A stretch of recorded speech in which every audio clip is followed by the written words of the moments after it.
आज का जो वीडियो है झारखंड का किसी भी एग्जाम का तैयारी कर रहे हैं उसके पॉइंट ऑफ व्यू से बहुत ही महत्वपूर्ण है। यहाँ से बहुत सारे सवाल पूछे जाते हैं, तो आप लोग इस वीडियो को अंत तक देखिएगा, ध्यान से देखिएगा, बहुत मजा आने वाला है। मैं जय कुमार आप सबको अपने YouTube चैनल सरल पाठशाला में स्वागत करता हूं। और आज का जो सेशन है हम लोग जानेंगे झारखंड में धार्मिक आंदोलन। झारखंड में धार्मिक आंदोलन, तो पहले समझते हैं कि धार्मिक आंदोलन है क्या। 6वीं शताब्दी में उत्तर भारत में जो धर्म से जुड़े हुए आंदोलन हुए उसे धार्मिक आंदोलन कहा गया। तो हम लोग जानेंगे झारखंड में कि धार्मिक आंदोलन जो है दो भाग में डिवाइडेड हुआ, एक आपका जैन धर्म है और एक आपका बौद्ध धर्म है। तो इससे जो जुड़ा हुआ जो फैक्ट है जो एग्जाम के पॉइंट ऑफ व्यू से बहुत ही महत्वपूर्ण है वो हम लोग जानने का प्रयास करेंगे। तो सबसे पहले हम लोग जानते हैं जैन धर्म से जुड़े हुए महत्वपूर्ण फैक्ट्स।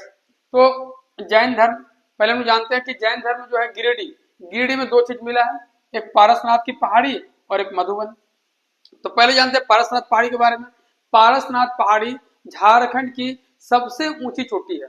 झारखंड की सबसे ऊंची चोटी का नाम क्या है? तो पारसनाथ पहाड़ी है। इसका हाइट यदि फीट बोला जाएगा तो 4478 फीट होगा। फीट में बोलेगा तो 4478 फीट। कहीं कहीं आपको 80 मिलेगा तो कोई दिक्कत नहीं है।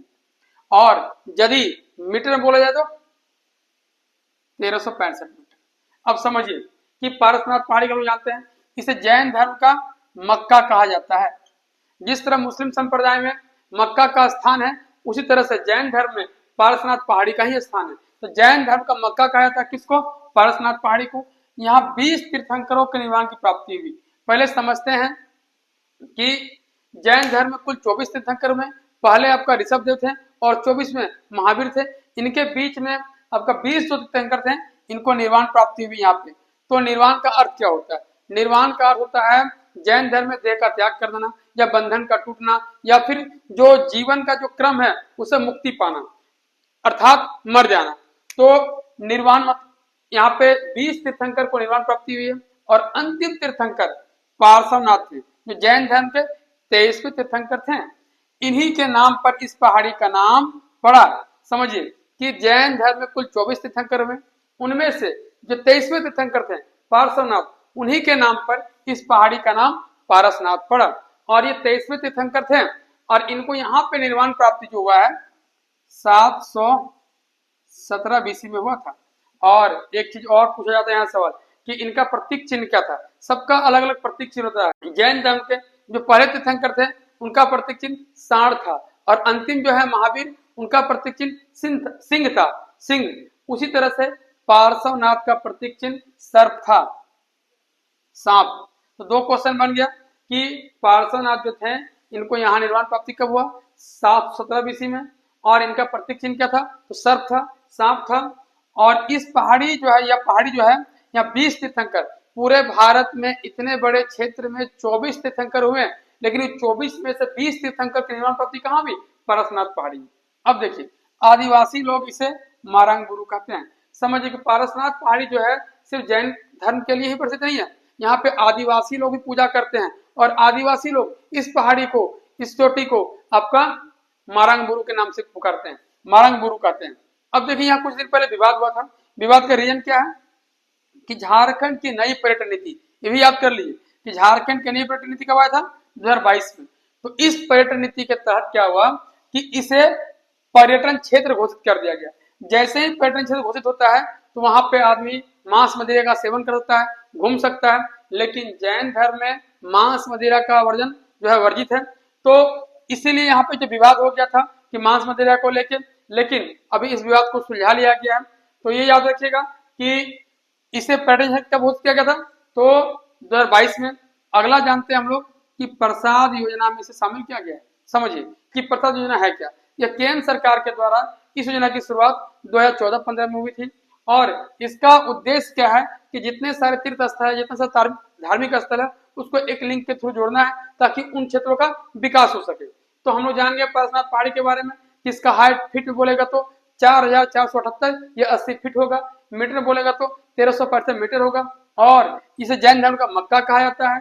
यहाँ पे 24 में से 20 तीर्थंकरों की निर्वाण की प्राप्ति हुई और अंतिम तीर्थंकर पार्श्वनाथ थे, उन्हीं के नाम पे इस पहाड़ी का नाम पारसनाथ पड़ा। और इन्हें आदिवासी लोग मारंग गुरु के नाम से पुकारते हैं और इसे प्रसाद योजना में शामिल किया गया। अगला जानते हैं मधुबन के बारे में। तो समझिए कि यह मधुबन जो है ये भी गिरिडीह में है। श्वेतांबर जैनियों का तीर्थ स्थल है ये। अब यहाँ आ गया है श्वेतांबर। तो पहले जानते हैं कि जैन धर्म दो भाग में डिवाइडेड है, एक है आपका दिगंबर में, एक है आपका श्वेतांबर में। तो दिगंबर जो बिना कपड़ों के रहते हैं, नंगा रहते हैं, उसे दिगंबर कहता है, और श्वेतांबर जो वस्त्र धारण करते हैं वो श्वेत वस्त्र उन्हें कहता है श्वेतांबर। तो क्या हो गया कि मधुबन जो है यहाँ पे श्वेतांबर जैनियों का तीर्थ स्थल है, मतलब श्वेत वस्त्र धारण करने वाले जैनियों का तीर्थ स्थल कहाँ है? तो मधुबन। अगला ये धनबाद। देखिए धनबाद में दो चीज है, एक मानभूम और दामोदर एवं कसाई नदी। तो देखिए धनबाद का पहले नाम मानभूम था ही। तो मानभूम में क्या मिला है? जैन सभ्यता और संस्कृति का केंद्र। यदि ये क्वेश्चन आता है कि जैन सभ्यता और संस्कृति का केंद्र बिंदु कहाँ है और दोनों ऑप्शन रहेगा मानभूम या धनबाद, तो आप लोग कंफ्यूजन नहीं होना है, मानभूम भी दे सकता है, धनबाद भी दे सकता है, तो दोनों आपका आंसर सही होगा कि जैन सभ्यता और संस्कृति का केंद्र बिंदु कहाँ है? तो मानभूम था। अगला दामोदर एवं कसाई नदी। जैन धर्म के अवशेष की प्राप्ति हुई यहाँ पे। समझिए कि जैन धर्म के अवशेषों की प्राप्ति कहाँ हुई है? तो दामोदर और कसाई नदी। आ गया ये चंदन क्यारी जो कि बोकारो में है। बोकारो के 9 ब्लॉकों में से चंदन क्यारी भी एक ब्लॉक है। तो यहाँ पे क्या है? अष्ट धातु से निर्मित, 8 धातुओं से निर्मित जैन तीर्थंकरों की 24 मूर्तियों की प्राप्ति हुई है। समझिए कि चंदन क्यारी में अष्ट धातु से 8 धातुओं से निर्मित जैन तीर्थंकरों की 24 मूर्तियां प्राप्त हुई है। अगला देखिए हनुमान गांव पलामू। समझिए कि पहले हनुमान गांव कहाँ है? पलामू में। यहाँ जैन धर्म के पूजा स्थल, जैनियों के पूजा स्थल की प्राप्ति हुई है। कहाँ पे? हनुमान गांव पलामू में। अगला है बेनू सागर जो कि सिंहभूम में है। यहाँ 7वीं सदी की जैन मूर्तियां प्राप्त हुई है। समझिए कि बेनू सागर बहुत ही इंपॉर्टेंट है, हमेशा पूछता है कि बेनू सागर है कहाँ? सिंहभूम में। यहाँ पे शिवलिंग की प्राप्ति हुई है। तो बेनू सागर जो है जैन धर्म में यहाँ मूर्तियां प्राप्त हुई है, जैन धर्म की मूर्तियां प्राप्त हुई। कहाँ? बेनू सागर। बेनू सागर है कहाँ? सिंहभूम में। तो ये था आपका महत्वपूर्ण फैक्ट जैन धर्म से जुड़ा हुआ। तो हम लोग फिर से रिवीजन ले लेते हैं कि पारसनाथ पहाड़ी, इसका हाइट 4478 फीट या 1365 मीटर है। यहाँ आपका जैन धर्म का मक्का कहा जाता है। इसमें 20 तीर्थंकरों ने निर्वाण प्राप्ति की और पारसनाथ के नाम पर इस पहाड़ी का नाम पारसनाथ पड़ा। आदिवासी लोग इसे मारंग गुरु कहते हैं और प्रसाद योजना में इसे शामिल किया गया। अगला है मधुबन। मधुबन जो है श्वेतांबर जैनियों का तीर्थ स्थल है। धनबाद में एक मानभूम जैन सभ्यता और संस्कृति का केंद्र बिंदु था। दामोदर एवं कसाई नदी जैन धर्म के अवशेषों की प्राप्ति यहाँ पे हुई है। चंदन क्यारी यहाँ पे क्या है कि अष्ट धातु से निर्मित जैन तीर्थंकरों की 24 मूर्तियों की प्राप्ति हुई है। अगला हनुमान गांव जो पलामू में है। यहाँ जैन धर्म का पूजा स्थल मिला है। बेनू सागर सिंहभूम में है। 7वीं सदी की जैन मूर्तियों की प्राप्ति हुई यहाँ पे। यदि इस पूरा लेसन का यदि कोई महत्वपूर्ण फैक्ट है जहां से क्वेश्चन पूछने की संभावना ज्यादा है तो ये है आपका कोल्वा पहाड़। ये कोल्वा पहाड़, इसके बारे में समझते हैं कि कोल्वा पहाड़ है कहाँ। कोल्वा पहाड़ जो है चतरा का एक जगह है, हंटरगंज वहीं पे है, चतरा में है। कहीं हंटरगंज दे देगा तो याद रखिएगा कि कोल्वा पहाड़ है कहाँ? चतरा में है। चतरा की जगह हंटरगंज, वहां पे क्या है? कोल्वा पहाड़। और ये बौद्ध और जैन दोनों धर्म से जुड़ा हुआ है। मतलब यहाँ बहुत सारे साहित्य जो है, बहुत सारे प्राकृतिक स्रोत जो है आपका जैन और बौद्ध दोनों धर्म से जुड़ा हुआ मिला है। तो पहले से कुछ महत्वपूर्ण फैक्ट हम जान लेते हैं कि यहाँ 9 जैन, समझिए कि 9 जैन तीर्थंकरों की प्रतिमाएं विद्यमान है। मतलब 24 में से 9 जैन जो तीर्थंकर थे इनकी यहाँ प्रतिमा है, मूर्ति है। अगला जैन धर्म के 10वें तीर्थंकर जो थे शीतलनाथ को ज्ञान की प्राप्ति हुई थी। जैन धर्म के 24वें तीर्थंकर तो ज्ञान प्राप्ति कहाँ हुई थी? आपका कोल्वा पहाड़ में। कौन? उसका नाम क्या था? शीतलनाथ। अगला इस पहाड़ी पर एक पद चिन्ह है, मैंने पैर की आकृति का चिन्ह है, जिसे जैन धर्मावलंबी पार्श्वनाथ का पद चिन्ह मानते हैं। वही पार्श्वनाथ जो जैन धर्म के 23वें तीर्थंकर थे और जिनको निर्वाण प्राप्ति पार्श्वनाथ पहाड़ी में हुआ है, उनका एक पद चिन्ह मिला है। कहाँ पे? कोल्वा पहाड़ में। तो कोल्वा पहाड़ में क्या जाने कि यहाँ पे यह हंटरगंज चतरा में है और यहाँ बौद्ध और जैन धर्म के बहुत ही महत्वपूर्ण साक्ष्य की प्राप्ति हुई है। यहाँ 9 जैन तीर्थंकरों की प्रतिमाएं मिली है और जैन धर्म के 10वें तीर्थंकर शीतलनाथ को यहाँ ज्ञान प्राप्त हुआ था और इस पहाड़ी पर एक पद चिन्ह मिला है जिसे जैन धर्मावलंबी पार्श्वनाथ का पद चिन्ह मानते हैं। तो ये आपका महत्वपूर्ण फैक्ट था। अब देखिए बौद्ध धर्म जो कि बहुत ही महत्वपूर्ण है। तो बौद्ध धर्म जो है, इससे हम लोग पहले देखते धनबाद में। धनबाद में दो जगह मिला है बौद्ध धर्म का अवशेष, एक दियापुर दालवी में, एक आपका बुद्धपुर में। तो पहले हम लोग समझते हैं कि दियापुर दालवी, यहाँ बौद्ध स्मारक की प्राप्ति हुई है। बौद्ध धर्म के जो स्मारक है उनकी प्राप्ति हुई है कहाँ पे? दियापुर दालवी में, जो किस नदी के किनारे है? दामोदर नदी के किनारे है। अगला है बुद्धपुर, बुद्धेश्वर मंदिर की प्राप्ति है यहाँ पे भी है। बुद्धपुर में एक मंदिर मिला है बुद्धेश्वर की, और यह कसाई नदी के किनारे है। ये बहुत ही महत्वपूर्ण चीज है, कसाई नदी। हमें तब पूछता है कसाई नदी है कहाँ? धनबाद में। कसाई नदी में किसके अवशेष मिले हैं? तो जैन और बौद्ध दोनों के अवशेष मिले हैं आपका कसाई नदी में। आगे आ जाइए कि हजारीबाग। हजारीबाग में सूर्य कुंड, अब जानते ही होंगे कि सबसे गर्म स्थल यदि है तो क्या है? सूर्य कुंड है, जो कि हजारीबाग में है।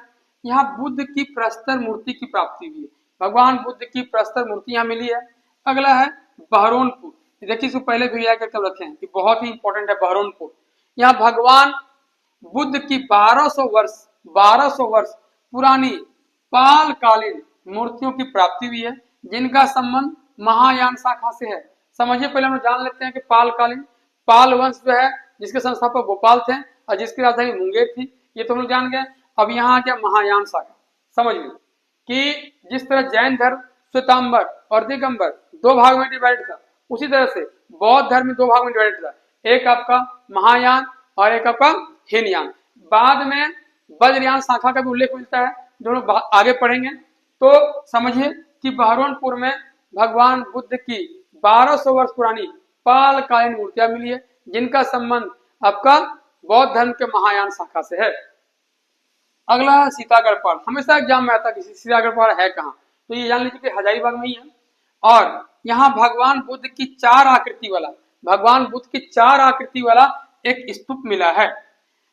यहाँ से बौद्ध विहारों का उल्लेख फाहियान द्वारा किया गया है। समझिए कि सीतागढ़ पहाड़ में भगवान बुद्ध की 4 आकृति वाला एक स्तूप मिला है, और यहाँ जो बौद्ध विहार मिले हैं, जहाँ विहार उसे कहा जाता है जहाँ पे बौद्ध संप्रदाय के लोग, बौद्ध धर्म के लोग यहाँ ठहरते थे, उसे विहार कहा जाता है। उसका उल्लेख फाहियान किया है।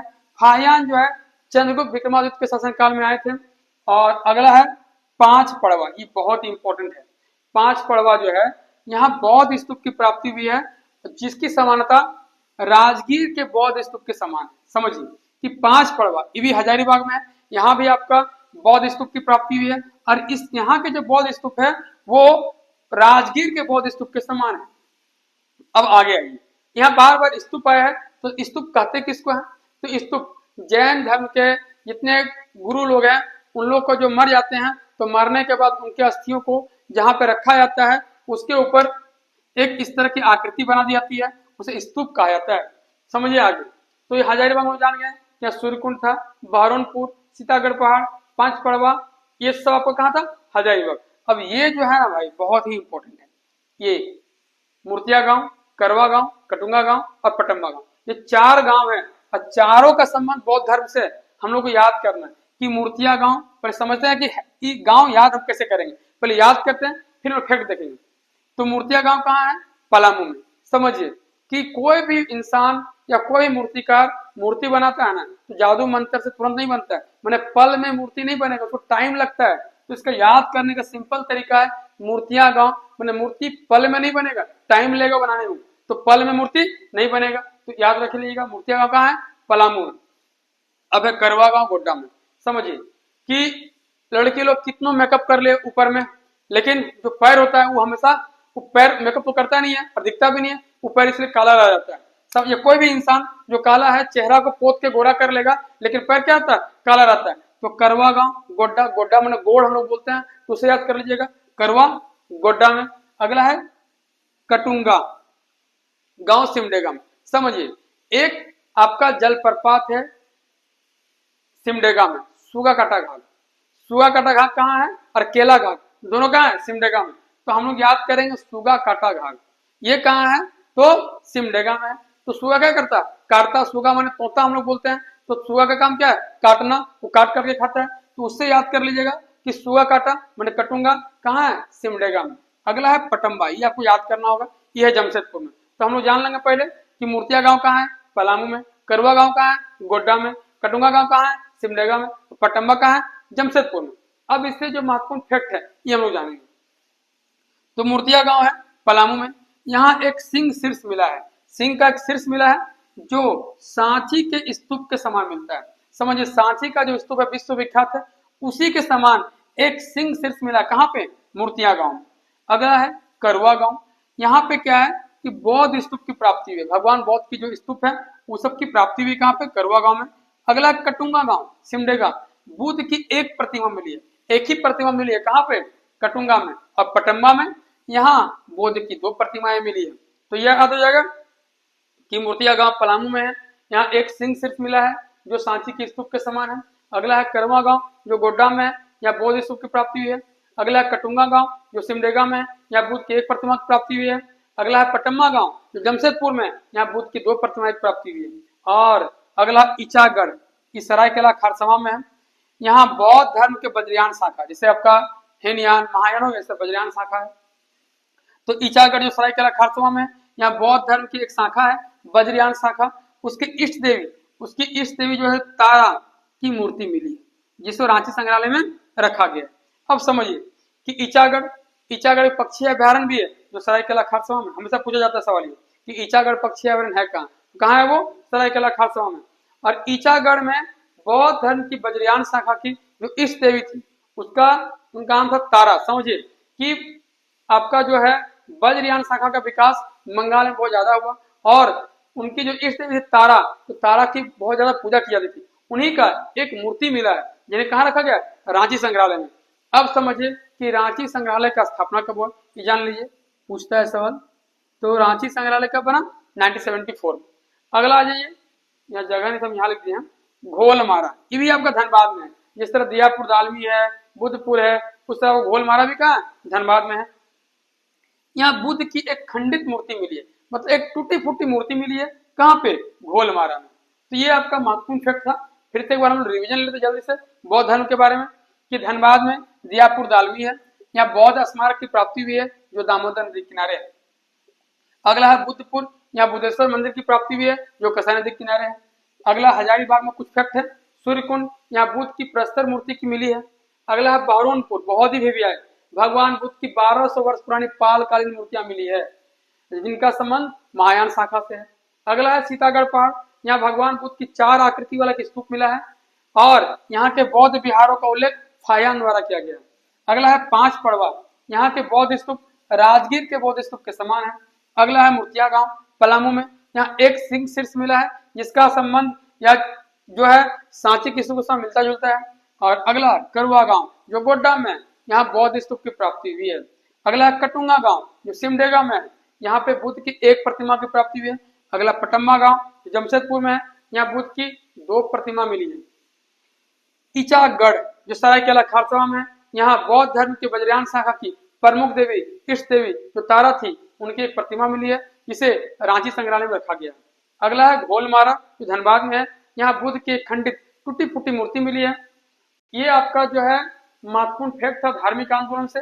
इससे जुड़ा हुआ और भी कुछ फैक्ट है, यहाँ पे जगह नहीं है, हम लिख नहीं पाए हैं, तो आपको नेक्स्ट वीडियो में आपको मिल जाएगा जो एग्जाम के पॉइंट ऑफ व्यू से बहुत ही इंपॉर्टेंट है। तो यदि आप लोग को वीडियो अच्छा लगा तो लाइक और शेयर जरूर कीजिए और मेरे यूट्यूब चैनल सरय पाठशाला को सब्सक्राइब करना बिल्कुल ना भूलें। तो तब तक के लिए जोहार, जय झारखंड।